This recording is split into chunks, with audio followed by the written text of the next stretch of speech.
We heard as well from Dominic Murphy, who's the counter-terror chief at the Met, the Metropolitan Police, giving information on the escape of Daniel Khalife from HMP Wandsworth. Let's hear that clip now. Yes, Daniel Khalife was on remand in Wandsworth Prison, having been charged earlier in the year with offences relating to a Counter-Terrorism Act breach, but also offences relating to the Official Secrets Act. It was very quick, actually. It's very early days. Obviously, we're working really closely with the prison service, but it was very quick. They notified the police, and we were able to put immediate measures in place near to Wandsworth Prison. But as it stands at the moment, Daniel Khalife is still at large. He could be anywhere in the UK. So we're working really closely to locate him. I should say, I believe he poses a low risk to the public. I have knowledge of Daniel Khalife from the original investigation, and I strongly believe that to be the case. But we need the public's help to try and find him and bring him back to custody.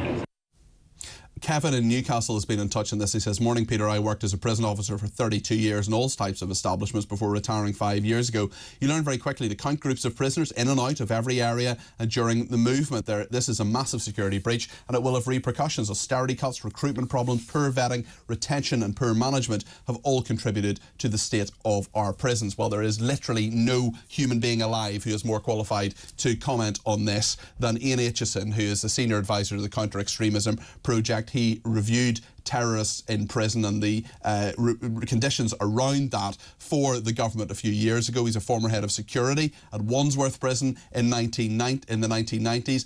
Ian, you're very welcome to Talk TV. This is a total shambles. What do you make of it? Well, good morning, Peter, and thanks for having me on again. So at best, this is a catastrophic system failure that starts with the allocation process and ends with a terror suspect working in a prison kitchen of an establishment in crisis, escaping in a vehicle. So, everything that could go wrong here seems to have gone wrong. The question of whether there was collusion, I think, is open. I don't know any information to suggest that, but it must be an active line of inquiry. But, setting that aside, it's extraordinary that somebody that has the offence profile of Khalife managed to be sent to Wandsworth Prison in the first place. And it's quite staggering that then this person was allegedly given a job working in the prison kitchen, which is one of the most sensitive areas of the prison, and which receives stores and so on every day, with vehicles coming in and out of the establishment to go right up there. So it's a very vulnerable point. So it really begars belief that this person was cleared by presumably some kind of security vetting process to allow him to work in the kitchen, as we're led to believe.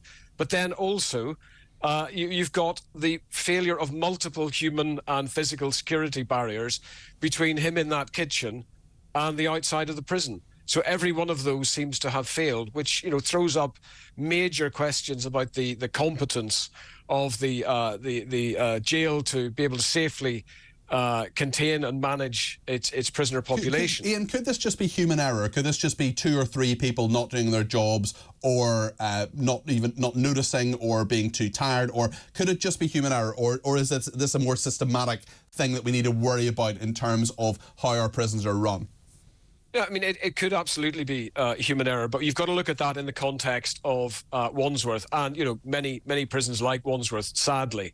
It's one of our flagship prisons. It was at one point, when I was working there, the largest prison in Europe. But if you look at the independent reviews that have been happening, the prison inspection reports from the Independent Monitoring Board, this is a prison absolutely in free fall. I mean, it's filthy, it's infested with vermin. On any given day, between 30 and as high as 44% of frontline prison staff are not available for duty, and morale is awful. So when you put all of those things together, you get a situation where a catastrophic system failure like this is much more likely to happen.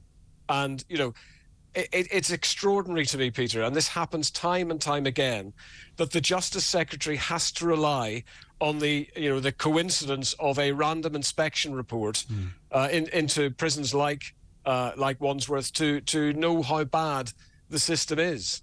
I think the prison service hierarchy is in complete denial about how bad the system is. They seem to have no answers. The last inspection report on Wandsworth basically had the chief inspector almost begging the government to intervene with the staffing crisis at Wandsworth, but nothing seems to change.